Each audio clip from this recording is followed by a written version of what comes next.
the SWIFT from the Russians, because this meant hurting all of the allies as well. And this is a very, very strange scenario, because President Joe Biden was briefing everybody before the war started. They got this weapon, that weapon, they got banks, got this thing, that thing to hammer against Russia. But right now, they kind of choke on implementing the SWIFT sanction. We got caught by surprise. We say, whoa, looks like you're not ready. But certain allies didn't want this to happen. This shows that there's no common unison in their thinking. And that is exactly what Putin is going after them. He took a gamble. Now, SWIFT is one part of it. And of course, the EU package, they keep claiming that it's the harshest of the harshest of the harshest. We spent so much time understanding how long did Putin prepare for this war? More than 30 years. Today, he has over $600 billion worth of reserves to fight off any sanctions. He is already isolated. He has a domestic economy, self-running. He doesn't care about the sanctions. Now, the sanctions will hurt who? The rich. So you got one bunch of oligarchs reporting to the President Putin in his beautiful palace, and they were kind of bitching and coming, oh, the stock market dropped 40%. Oh, we're losing business. We're losing our international standing. Putin doesn't care. The government has the money to survive for the next 30 years. And at the same time, guess what happened yesterday? China sent their aircraft over Taiwan, sent their ships over the waters of Taiwan, sending out a very clear signal. Your fate will be like Ukraine if you declare independence, number one. Number two, China also sent out a very important message. They will buy more wheat, buy more gas, buy more oil from Russia. That's the reason why Russia is going to be unhurt by the sanctions. This is the signal going out there. Looks like the NATO are not ready at all. And even as UK, Boris came out and announced, holy moly, guess what? We have the largest ever package of sanctions against Russia. Does President Putin care about it? No. His rich guys get hurt, but not him. He's still in power. That is his prime consideration. He doesn't care about the rich guys surrounding him. They were rich because of him. Right now, they became poorer a little bit because of him as well. So why not? and I look at this. Of course, UK has every right to sever all ties with Russian companies, Belarus companies. That is their right. But does it hurt Russia? I don't think so. So thereby, Richard, we arrive at the most crucial proposition. Russia may use Bitcoin to circumvent massive banking sanctions. And I'm going to trace the evidence why perhaps this is true. Wow. If we can prove that, here we go. Let's start out by understanding the chain of events, because it's just happened like last 24 hours. Here we go. We start off from around right here. I was trading in the market until 3 a.m. right on the day of the invasion. And, the drop started around about 8 a.m. Singapore time. Right over here. Boom. That's where the first report of missiles flying and the siren going off in Kyiv, in the capital of Ukraine. That's where Bitcoin started to drop. Boom, boom, boom, boom, boom. All right. So follow closely with me here. It dropped. And then the whole afternoon, there's non-stop Twitter tweets going out. People running, jamming up the highway to the airport. Ukrainians trying to escape.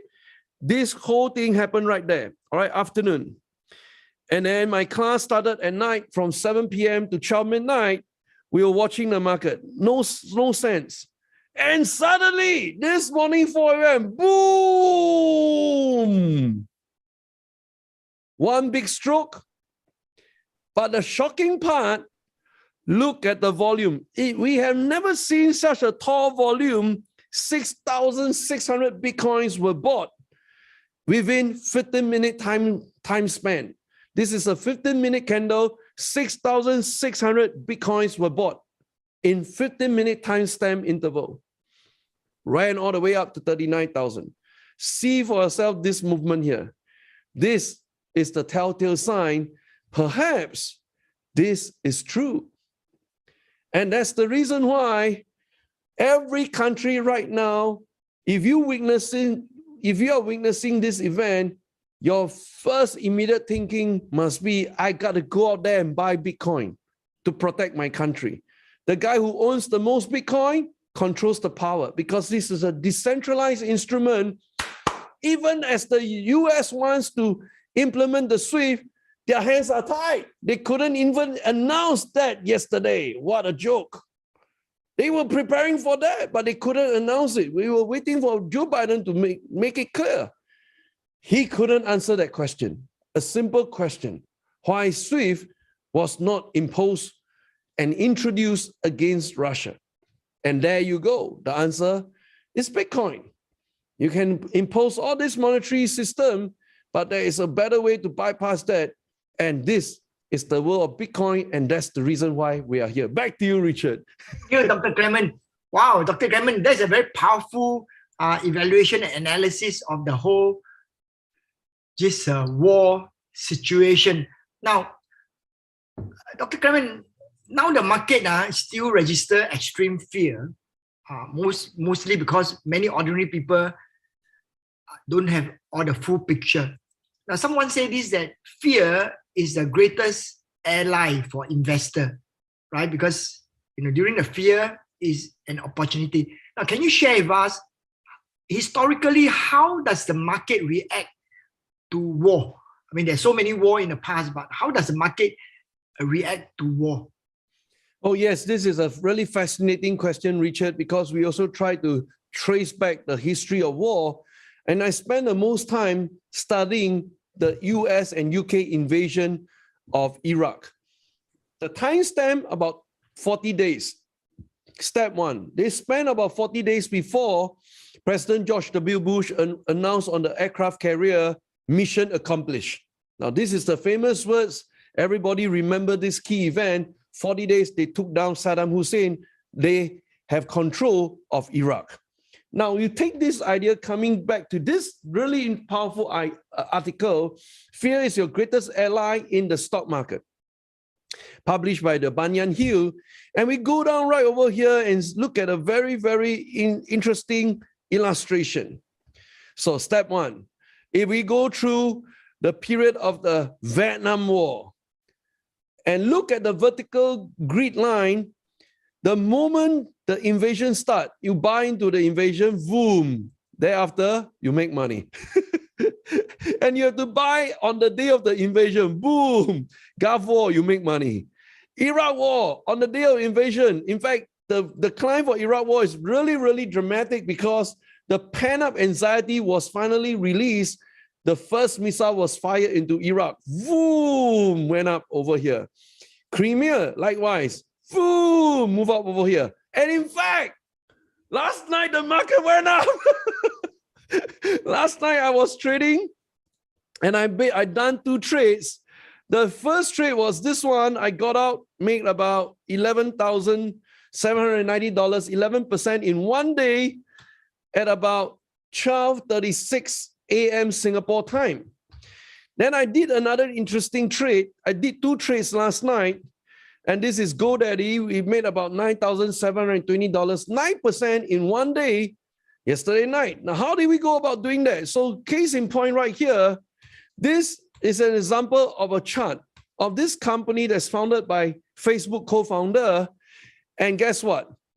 Before the war, there was this big holy moly red candle, boom, sell off for no reason related to the business, to the company, to the founder, because there was general sell-off before the war. People were so afraid, the anxiety was building up. And this is the moment in time we say, hey, when there's fear, we got to go in. Now, who said this? These famous words were said by Warren Buffett. In 1955, Warren Buffett taught an adult education course on investing. One evening, a student asked him how to make money in the stock market, but Buffett didn't go into a long explanation. He didn't spend a single second on how to calculate cash flow or give his insights on the importance of a margin of safety. Instead, his answer was short and sweet. He said, be fearful when others are greedy, and greedy when others are fearful. We take this, come back to here. This red candle, red volume is the moment of the extreme fear, totally unrelated to the stock, to the Wall Street. It's just fear. And the moment the war was declared, guess what? Let me show you what happened minute by minute play out. Here we go. Right over here, I'm going to just adjust it really nice for everyone to understand, starting from here. Before the war was declared, about 6 hours before the war was declared, the market started to go down. Everybody feels there's something about to happen. And that was the time, President Putin announced that he has planted his rebel leaders as the hero of the separatist region, two separatist regions within Ukraine. And people know there's something up already. Then over here, started to drop further when he announced he's going to conduct a military operation as a peacekeeper. All right. And that's all part of the war propaganda and start to go down. And the moment the first missile was fired, boom, exactly like how Bitcoin behaved. And then the moment the invasion took place, the market said, finally it happened. The market sent the stock price flying up. Boom. Drop a little bit for a breather, continue fly up until here. This is the complete demonstration how to be greedy when people are fearful and how to be fearful when people are greedy. And we take this back right over here to this article. Holy moly. This is going to be a classic example. One more chart added to the 4 right here. And I believe the author will soon publish one just on the Ukraine crisis. And that is the mama of the day. Back to you, Richard. Thank you, Dr. Clemen. Well, today is Friday. We have one question and then we can answer your question. So post your question for Dr. Clemen in the chat group or in a Q&A. Okay, now Dr. Clemen, well, we've been talking about war and the fear and the opportunity there. So, well, we can see that invasion is never a good thing. But, in invasion, when we buy the dip, it turned out to be good in a long term because of the panic of overselling and uncertainty, etc. And I heard so many times from all the very successful investors that wealth are made right during this time of crisis. Now, while all these things are happening, the war are happening, there are 2 countries that are taking steps to legalize crypto and even make Bitcoin legal tender. So, Dr. Clemen, how do you see this to be a milestone for growth and development of Bitcoin? I'm referring to Brazil and also Mexico. Can you just elaborate for us? Yes, very, very good question, Richard. We first take a look at Brazil. And of course, whenever we take a look at any countries, my advice to all of you, you always really need to study from the map perspective, or else you are just reading textbook knowledge, right? So this is Brazil right here. And kind of on the southern side of US. So we're going to map out from US, come down, Mexico. And then you have all these countries here, Guatemala, Nicaragua, Costa Rica, Panama, Colombia, Venezuela, Ecuador, Peru, Bolivia, Argentina, and so on. All right. So Brazil kind of map out along this part of the world. Boom, right over here. Okay. And when I talk about Brazil, I always want to link back to the first country in the world. I want to know the distance. So that's where El Salvador comes into mind. Boom, and is hidden right here. Part of Guatemala, and was reading so fast just now. And here we go. This is a separation line of Mexico. And then this whole cluster right here are the brotherhood. Guatemala, El Salvador, Nicaragua, Costa Rica, Panama, and so on, right? And then we move down a little bit more. Here we go. We begin to formulate a thinking, a thesis. What is this thesis I'm thinking about? So I kind of draw out along here, and everybody begin to fall in love with using Google Map. Because if you don't use this, you cannot understand the geographical importance of why all these neighboring countries are talking about, hey, I want to legalize Bitcoin. From Mexico, Brazil, El Salvador. Here we go. So we have Brazil taking the initiative. We also have Mexico proposing crypto law. We need Bitcoin as a legal tender. Can all of you see right now why what we call the domino effect has kickstarted in South America? Because the number one pain point that they face each and every single day is the pain of remittance, the high expensive fees of foreign exchange. They're facing it every day. That's why you are solving, first of all, the coin must solve a pain point. The pain point is remittance, how to send money to and fro between country A and B, and how to reduce that cost. But at the same time, you can make sending money convenient. But if you're sitting on a coin that can appreciate in value over time, holy moly, you got a double bonus right here. So this is exactly what you're seeing right now. All right, so let me just kind of give you all the context and mark out the key players. Mexico, and where's my El Salvador? Disappear again. All right, gotta zoom out a little bit. Okay, so one more time. We have El Salvador, official Bitcoin legal tender. We have Mexico on the top left right there, and Brazil on the bottom right there. This entire cluster, boom, boom. And while I'm sharing this, I'm also really excited about the fact that the biggest event will have the biggest guy making the biggest announcement. Wow. What do I mean by that? Here we go. Bitcoin conference, April 6 to 9, Miami. Richard and myself kind of confirmed already, right, Richard? I'm confirmed, waiting for Richard to double confirm. All right, we'll be there on Miami 6 to 9. And the biggest guy will be making the biggest confirmation. This is the president of El Salvador. And I tell you roughly what I think he's going to announce. He's going to inspire a whole generation of countries, one by one, legalizing Bitcoin.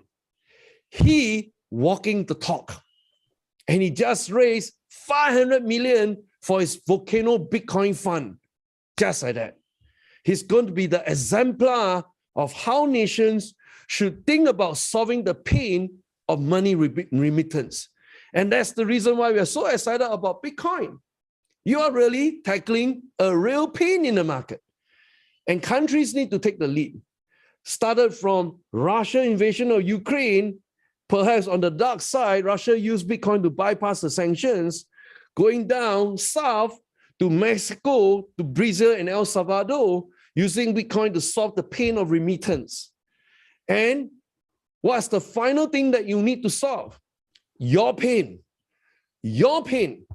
Because at high inflation, which is right now 7.5%, and your savings rates of 0.05%, guess what? You are losing money net 7.45% per year for doing nothing. But what if you convert that to own Bitcoin?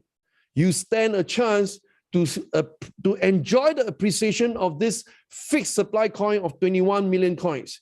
Because anything that's fixed in supply over time will rise in value. Back to you, Richard. Thank you, Dr. Clemen. Wow, Dr. Clemen, that's really a powerful analysis of the global situation. Now, we have some question here. Today, Friday, is a question and answer day. So let's have some question here. Now, the first question comes from Sven Smith. Now, Sven Smith says this. He says, Dear Dr. Clemen, European Parliament, EU, discussed to forbid BTC by year 2025. So, well, there are many countries that want to ban Bitcoin, including Russia, including India, including so many places, and EU is one of them. So, Dr. Clemen, what is your thought? In fact, I wish that they ban. I hope the EU will ban and they will be left behind. Any country, step number one, you ban Bitcoin, you'll be left behind. Let me give all the countries out there a certain assurance. You'll be left behind in the race because right now the new generation started from the millennials. They believe that all of their decisions, first, it must be experiential. They want to live for the moment. Live for the moment means they do not want anyone to dictate their life, dictate their experiences. They want to have a very customized experience in life. That's the reason why this is the generation that we must spend the most time studying, the millennials. Why they love cryptocurrency? Because it promotes a certain cultural philosophy that they are able to live life to the fullest. We start from this big cultural backdrop. Number two, they also discovered that in the millennial generation, oh my gosh, most of them don't touch dollar anymore. The physical currency, they don't touch anymore. Everyone on digital format, right? And then you have players like Twitter, Square, otherwise known as Block, incentivizing their consumers, hey, use cryptos. And what happened this year? Visa announced that in Q1 this year, the amount of transactions has already surpassed more than 75% of crypto transactions for the entire last year, 2021. This is already a sign. So any countries out there, don't talk about individual European countries, the entire EU, you want to go past this, you'll be left behind. Consumers will ditch you. And somehow you go backwards in history. So this was the conundrum we were dealing with on Wednesday. We say on one hand, in Singapore, our sovereign wealth funds are putting big chunks of money into cryptocurrency. In where? FTX.com and Ember.com. All right? Maybe it's not Ember.com. The name is called Ember. That's like hundreds of millions of dollars investing in crypto exchanges. On the other hand, they are telling the country, please do not be exposed to cryptocurrency. So you see, there's a gap. Information asymmetry gap. Why? The rich and powerful can touch it. Why the ordinary man cannot touch it? Because, let me give you the real reason. The real answer is this. It's a question of sequence. First come, first serve. Every country out there is on a race to acquire as many Bitcoins before the rest of the world takes on Bitcoin. Because this will be the digital gold bar they need to hatch, where every country in the world for the next 10, 20, 30 years will start launching their very own digital currency. And if the country doesn't take the lead, instead the people take the lead first, a question of sequence, the country will be left behind. So the country must do first. Once they are ready, then release it to their people. That's the way I read it. I do not know how you guys are reading it. I think US is having the same challenges today. They want to keep Bitcoin low because I think the government has not bought enough Bitcoin. But once they've bought enough Bitcoin in their treasury, they'll tell everybody, please use Bitcoin. This is what we are seeing today. Kind of a twisted in thinking. But then again, the message is clear. You don't take on this coin, you will be left behind. Back to you, Richard. Thank you, Dr. Clemen. Dr. Clemen, we have another question almost similar to this, another a bit of twist. Anish, he asked a question. He said, Dr. Clemen, do you think that after Russia buying of Bitcoin to circumvent the sanction, will this prompt US and EU to ban or restrict Bitcoin? I guess, you know, he or she's, I mean, this is like, is this the way to fight Russia, is to ban Bitcoin?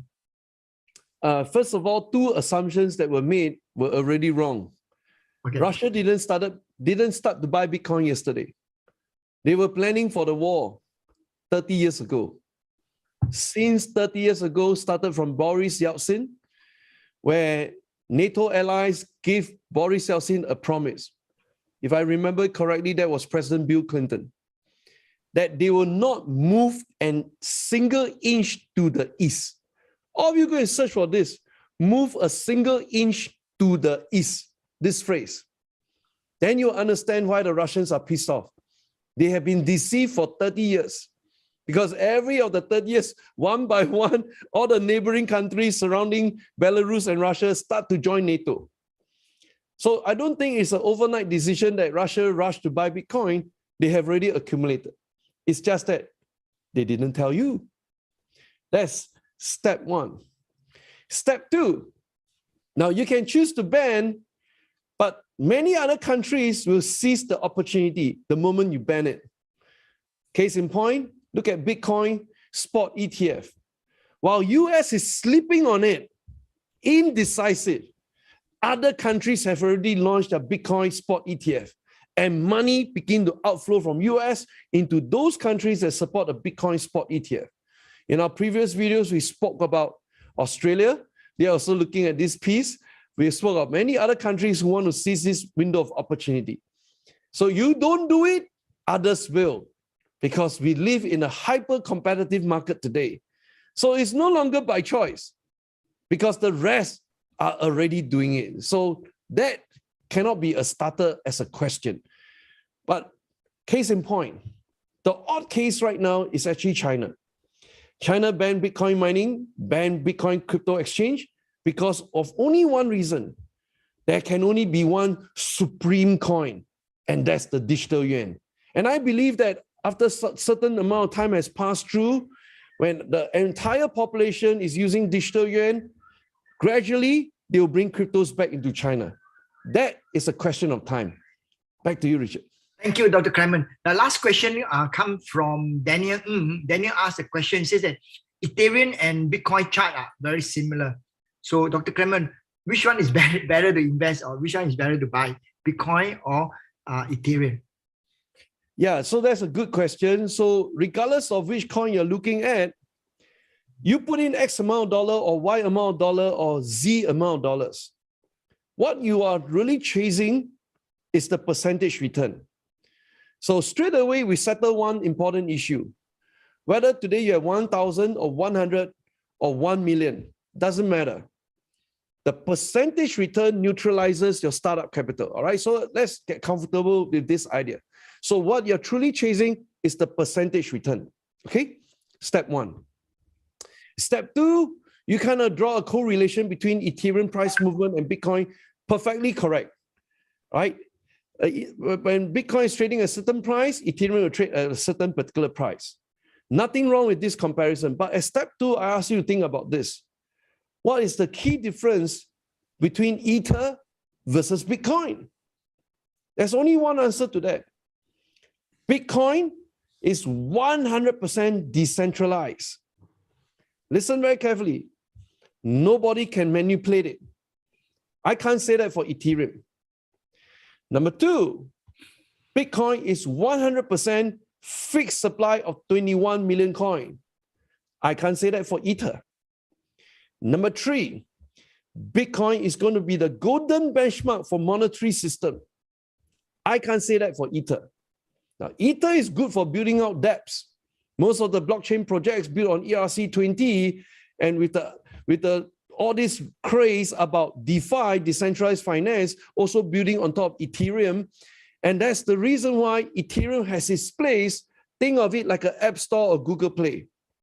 But if you want to talk about universal currency system, we are talking about Bitcoin. So you decide today, where's your passion? You want to be part of the bandwagon that start a new currency that's going to help the world and attain world peace, you have Bitcoin as your choice. Or you believe you are part of the core group of developers, build out great, exciting blockchain projects sitting on top of Ethereum. By the way, there are many competitors right now fighting head and toe against the ERC20 blockchain. We have Binance Smart Chain, we have Polygon. They are getting much, much more competitive than Ethereum.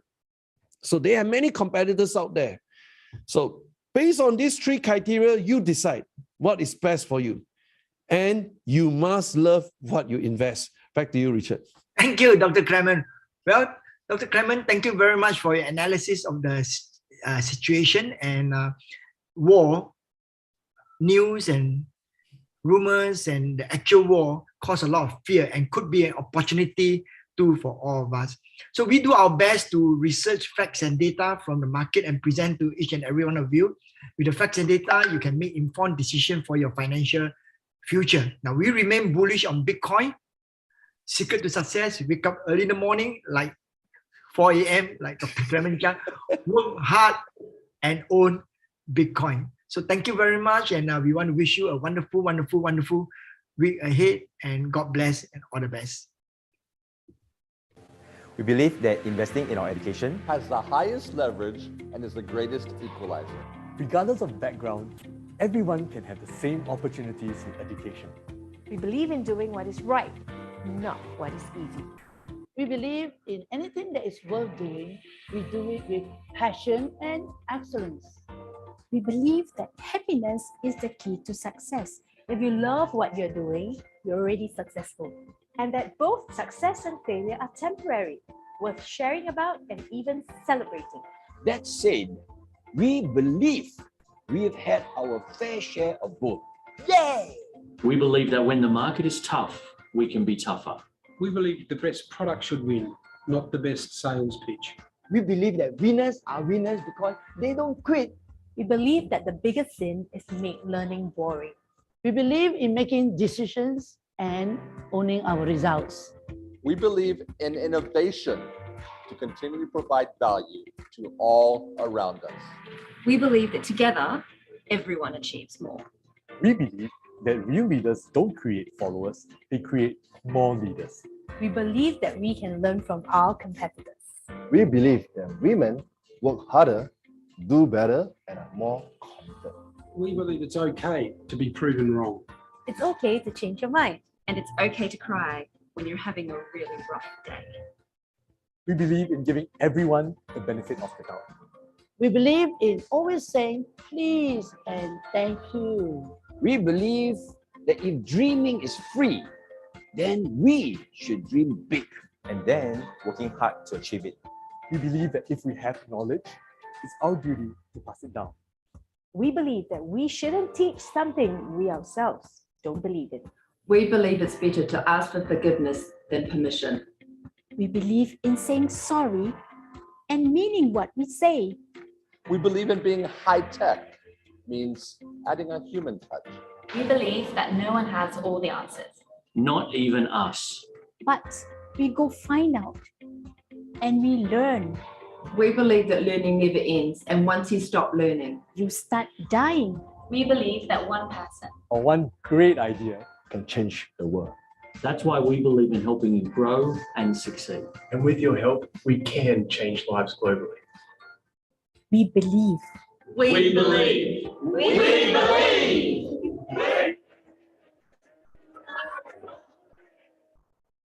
Thank you for your belief in us.